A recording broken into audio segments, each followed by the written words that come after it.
He made conservatism seem pretty radical at the time. Reading his bio makes me feel like a moderate.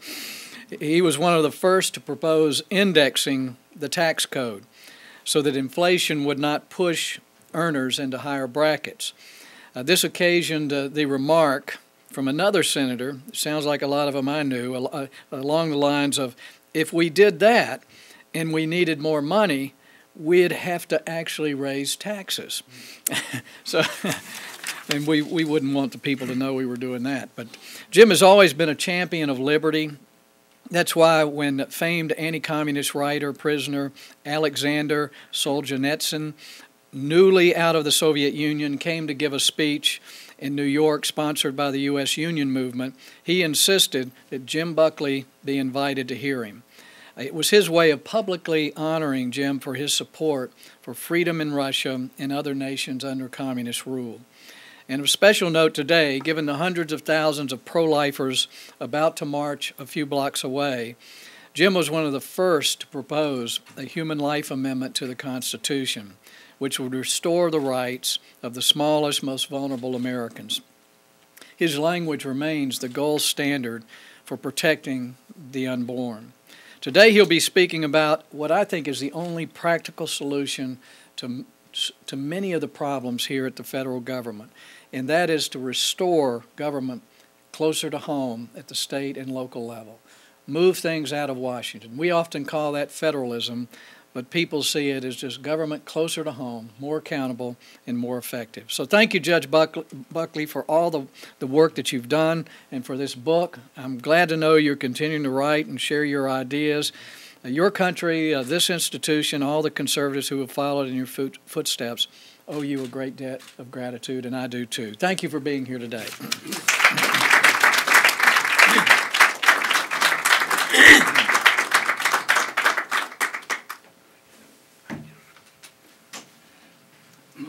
Thank you so much, Jim, and thank you, ladies and gentlemen, for being with us this morning. Now, the gentleman sitting next to me doesn't look like a radical. He's conservatively dressed, coat and tie. His hair is agreeably trimmed.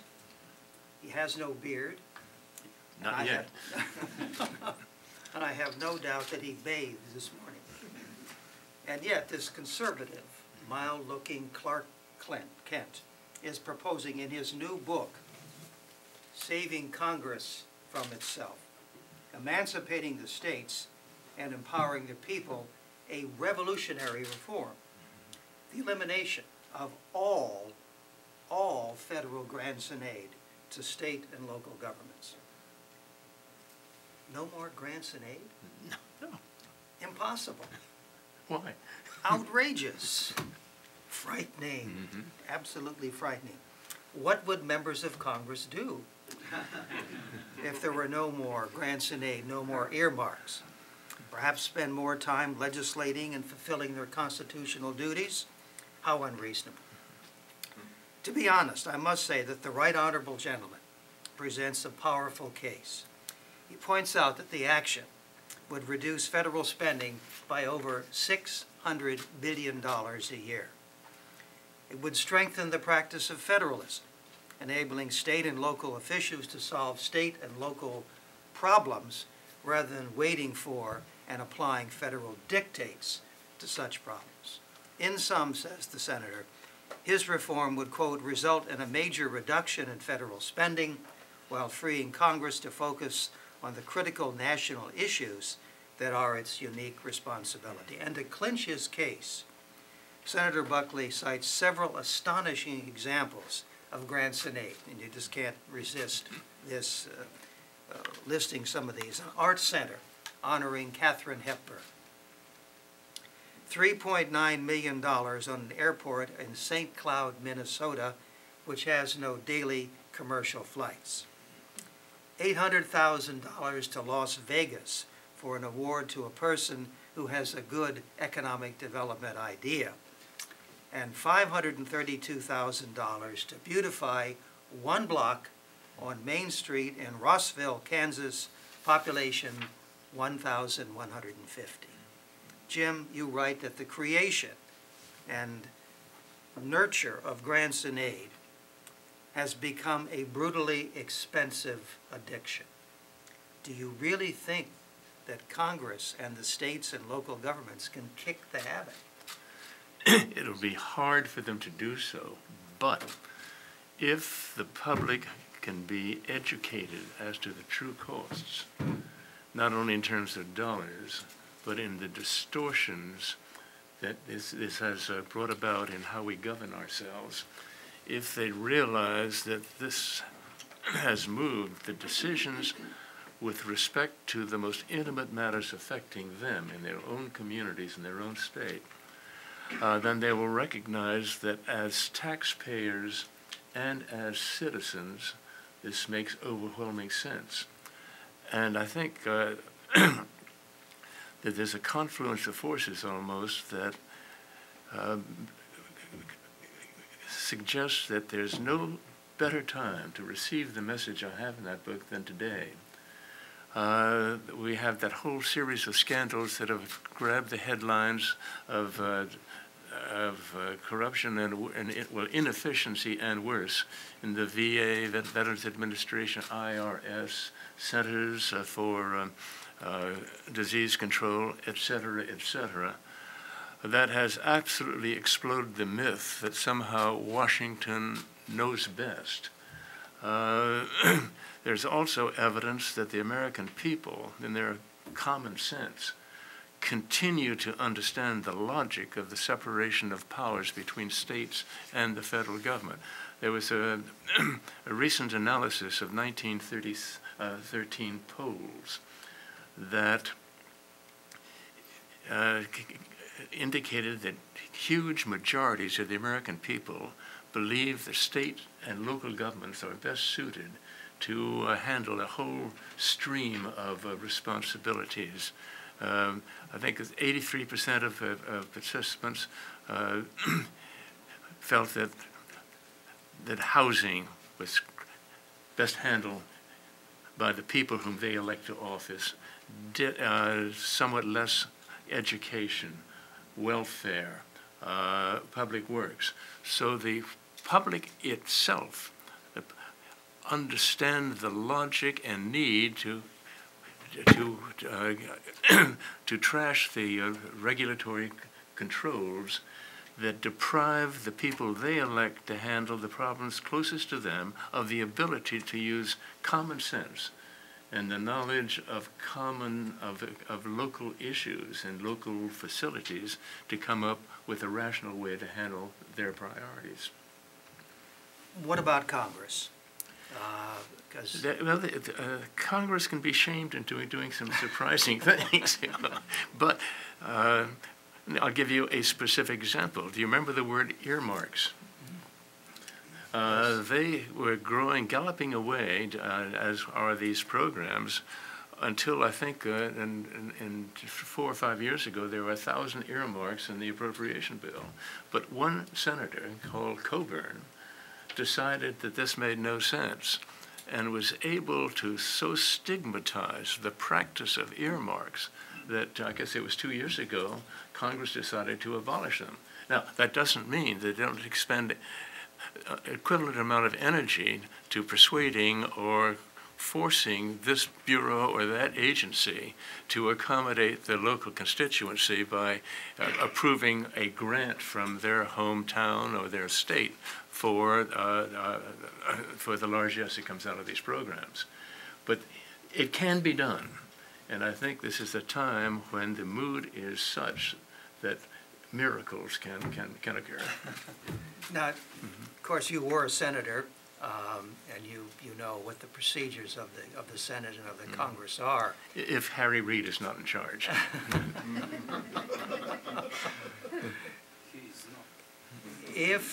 Praise the Lord,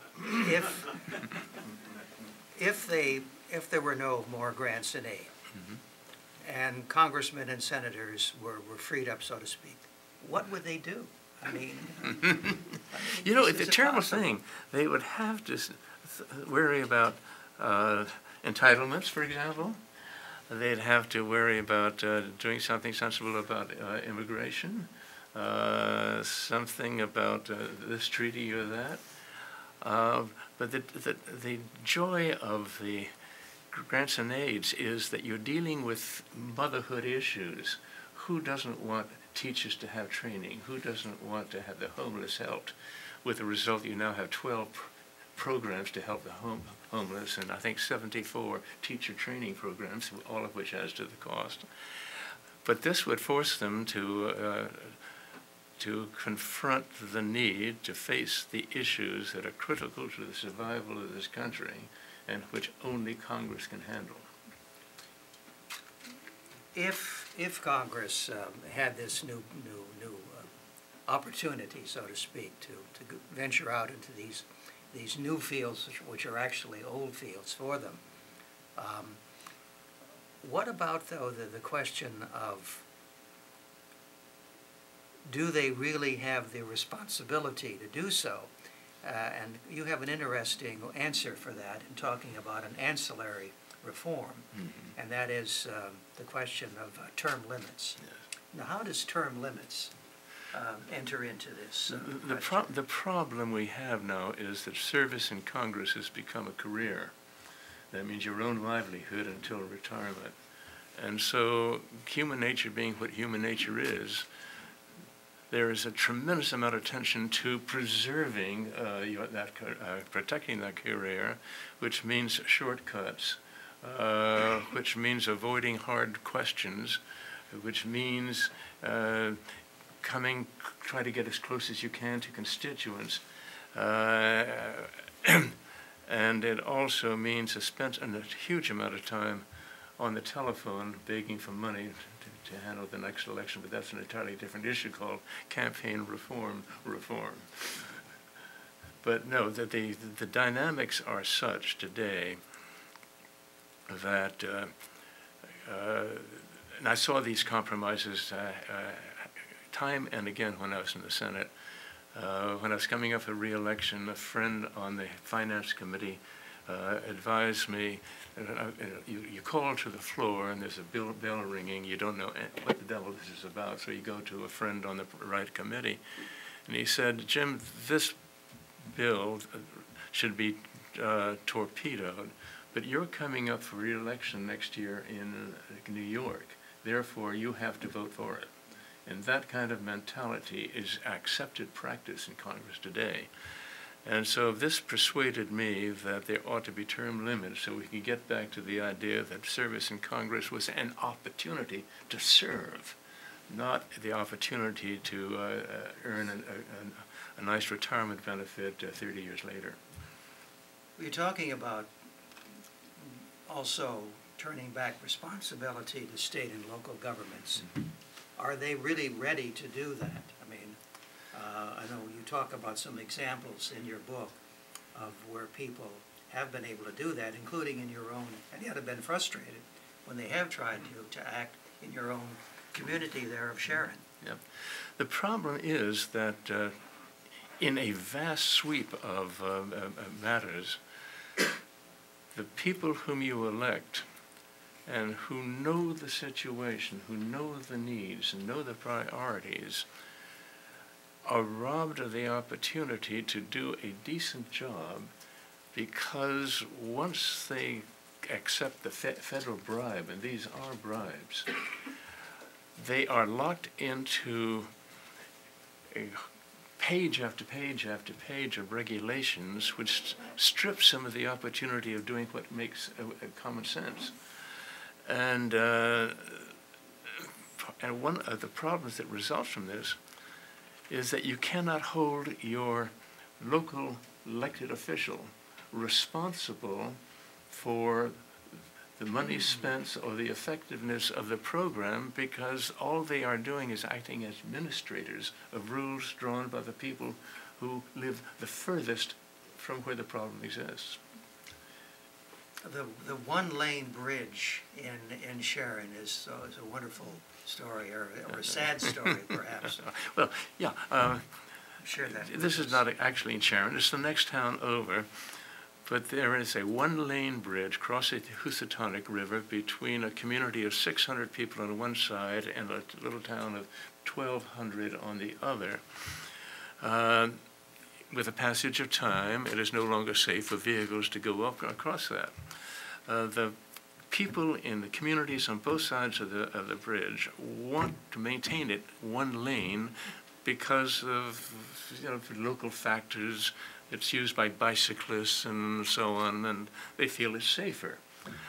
But because there is a federal highway program that will allot close to $2 million for a $2,400,000 project, they have to go to Hartford, which in turn has to go to here in Washington to get permission to continue it as a one-lane bridge.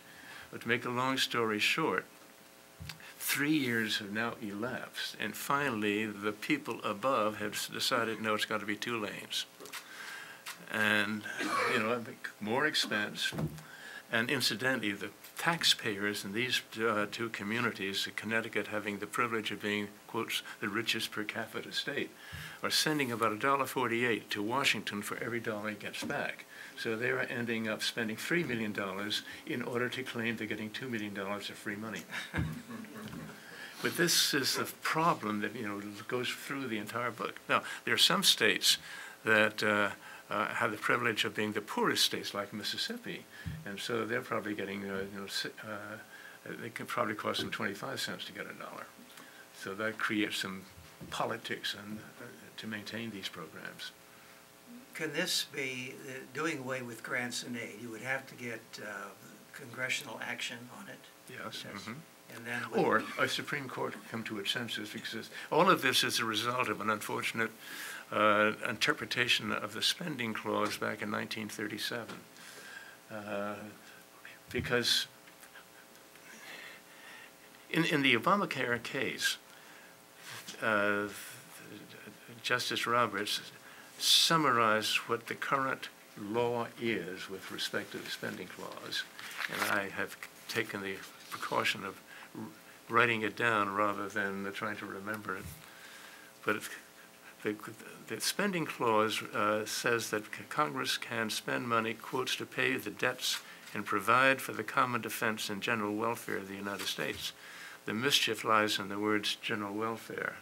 Well, back in 1937, this court case came up with what is current law and means that Congress can spend money to, quote, induce the states to adopt policies that the federal government itself could not impose. In other words, Congress has been licensed to dabble in matters where it is forbidden to act by offering bribes to the states to accept Washington's understanding of how the states can best handle state responsibilities. So the Supreme Court could review that decision, and you wouldn't have to bother Congress with it. But that, I think, is unlikely, so long as if that decision would upset $680 billion of current programs. This is, as you can tell, an extraordinary measure, and I hope that he's in the audience with us today. Chris Edwards. Mm-hmm. Chris, are you here? From the Cato Institute? I think I've got. Yeah. No? He's going to be at lunch. Right, right. Just to give credit to him for the research which he has done. Just to show you how ecumenical we are here at the Heritage Foundation. We'd like to give credit where credit is due, and it certainly is due to Mr. Edwards for really digging into this question of grants and aids. Yeah. I got into this is before I started work on this book, I had no awareness of the impact of this category of legislation as opposed to particular programs to aid education, to aid this or aid that. And it was Mr. Edwards who brought my attention to the fact we're dealing with a category, and that is where the damage is done. And therefore, this has escaped the critical attention that it should have attracted 30, 40 years ago. But to give the people here an idea of how this has taken on, at the time of the Johnson administration, there were about 130 programs that somehow had escaped critical attention. Today, there are 1,100 of these programs. When I was elected to the Senate in 1970, these programs dispensed $24 billion. Now it is $681 billion. In other words, it's become a habit. And why? Because it is the easiest way to ingratiate yourself with your constituents in a manner that doesn't upset any cards.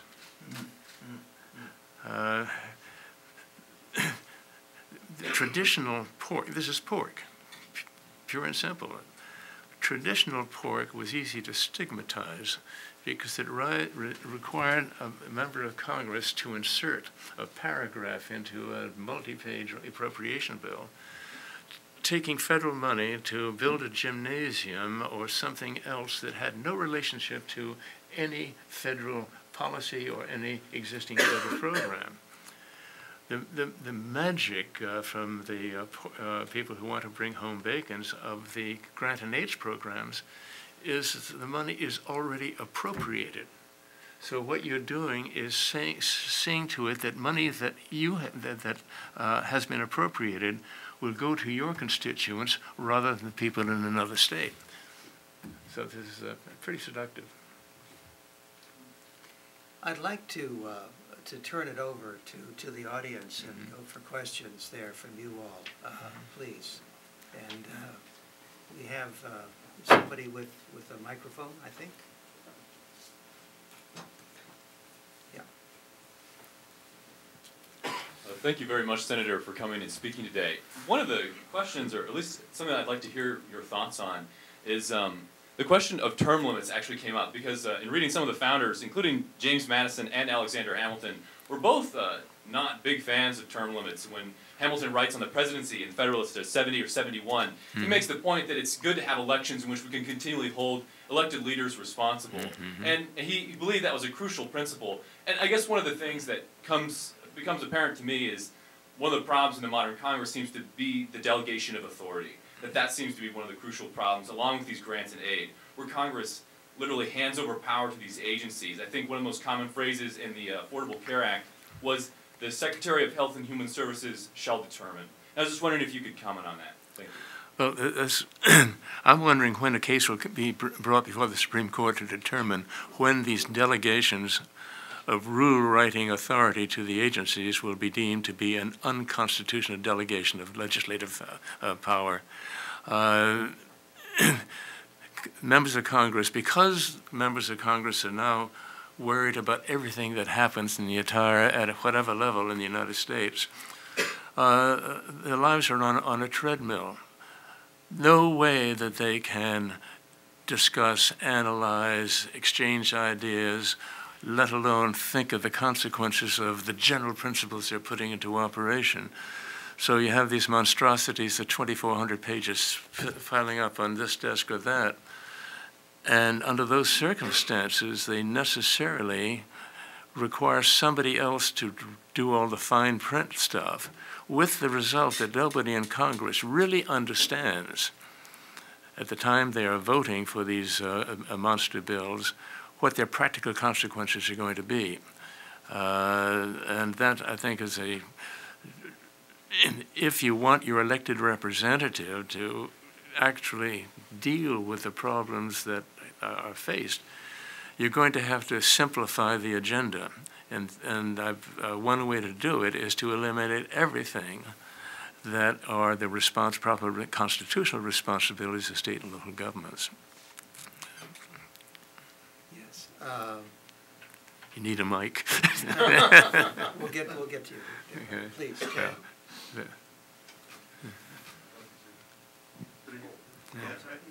Thanks. Thanks, Ken Masugi. In 1970, I was a grad student in New York, and I did cast a vote for you then. Unfortunately, I wasn't there to block Senator Moynihan's session. Had you been there, he wouldn't have made it. Yeah. And he's become kind of a hero for many conservatives. George Will writes very passionately about his service. But I just see him as another liberal Democrat. In terms of his policy. He wrote some excellent books that I've used in my classes and so on. He was a magnificent thinker. Yes. So would you assess his contribution to the Republic, both as a senator and as a thinker? Well, his study of the black family and the consequences, I think, was a tremendous illumination. The dissolution of the family and so on as a result of the welfare state. But when I was a great admirer of him, and I was delighted someone of his, if I had to be defeated, that somebody of his caliber. But he didn't accomplish very much in the Senate itself, which I think he disappointed a lot of people in that respect. But then he went. Todd Gaziano, for a long time here at Heritage, we're with these wonderful colleagues, but now at the Pacific Legal Foundation, where we can try to bring those constitutional challenges that you mentioned.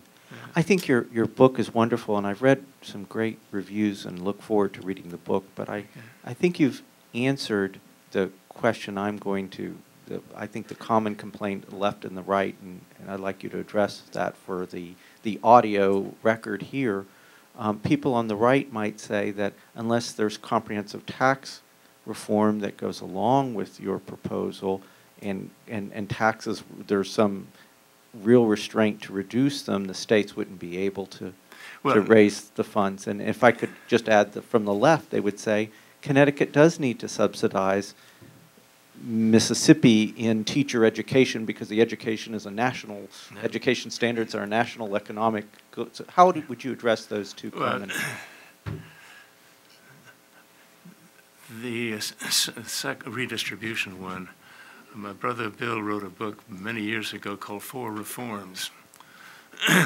One of them is talking about the availability of these grants allow the state officials to get all kinds of brownie points.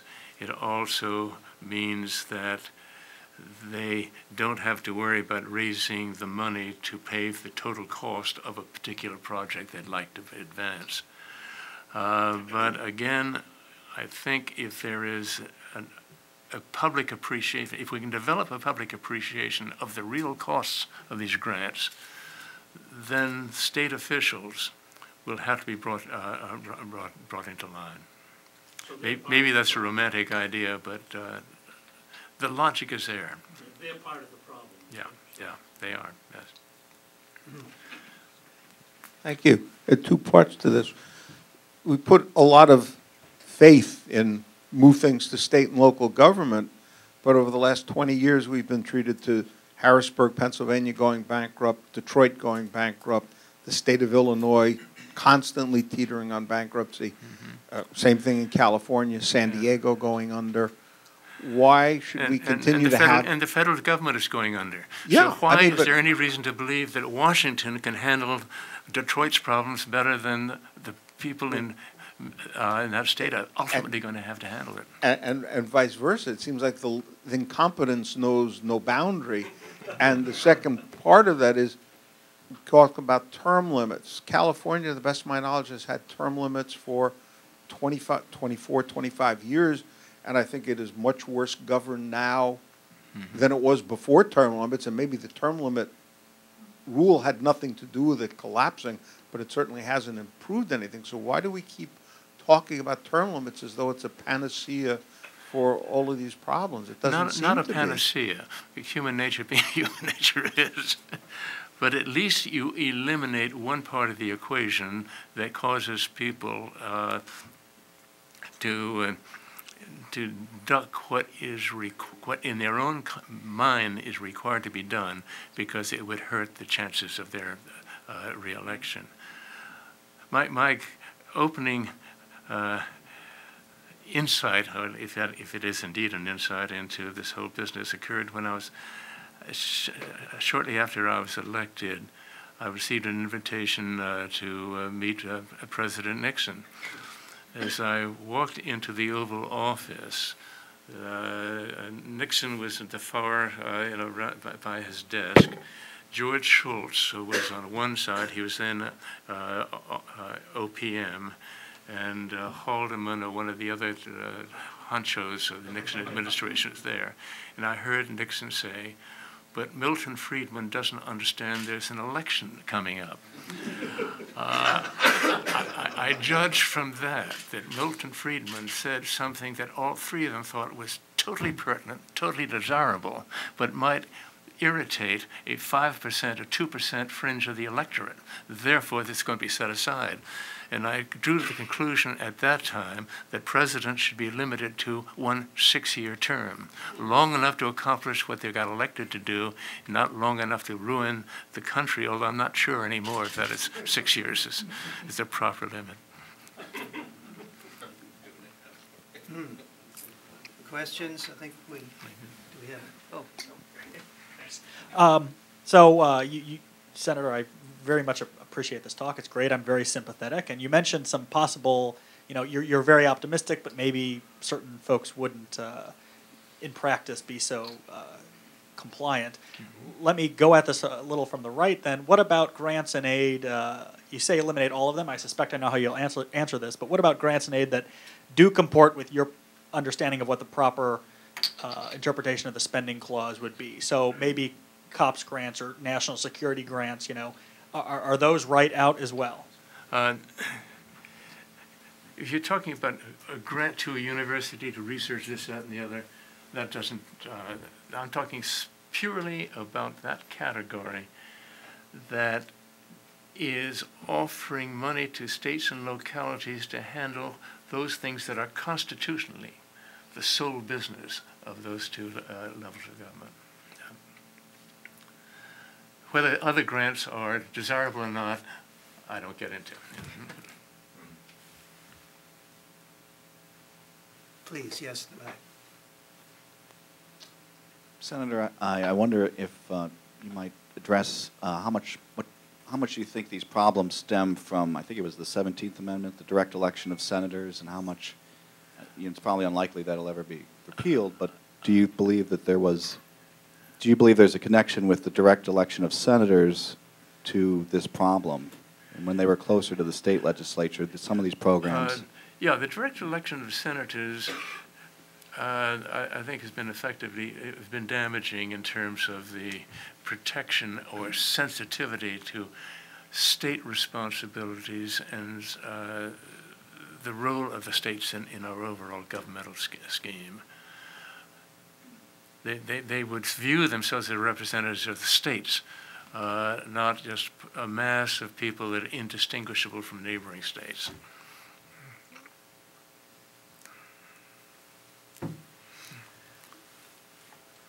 Perhaps you might share with us a little bit, Jim, the facts that you, as the Senator said, that you had these three different responsibilities in serving in all the various executive branches. Perhaps you might talk a little bit about what your experience was first as a senator and then as a judge, and which you preferred and why. Okay. Well, what you prefer depends on where your primary interest is. And my primary interest was in matters of public policy. And I'm a sufficient respect for the Constitution to recognize that when you are in the judiciary, your policy preferences are utterly irrelevant to how you do your job. But if your interest is in public policy, I can't think of a more glorious position to have had, notice the tense, than to have been a United States Senator 150 years ago or 100 years ago, when members of Congress were still feeling bound by the assignments of authority in Article 1, Section 8 of the Constitution. Then you had the opportunity to think, to exchange ideas, to study the legislation, to attend debates. Matter of fact, there is a rule, a Senate rule, that is now routinely set aside every morning. The Senate is in action, along with the dispensing with the reading of yesterday's congressional record. And this is a rule that forbade committees to be in business when there was any action on the floor, because the assumption was that every member of the Senate should be on the floor to hear what was being discussed, to get engaged in the debate, to understand, think, and all of those good things that enable the Senate to earn the reputation of being the world's greatest deliberative body 100 years ago. There's no opportunity for deliberation today. And I had decided that in other words, service in Congress is, you're on a treadmill. And I had decided that privately, when I was going for re-election, that I would not go for a third term just on the basis of exhaustion. Well, I don't know, maybe it's not too late. Maybe we might just prevail upon you, maybe just try one more time to maybe put yourself up for office. I think we must have left perhaps a write-in vote. Maybe that's what we need to talk about up there in Connecticut.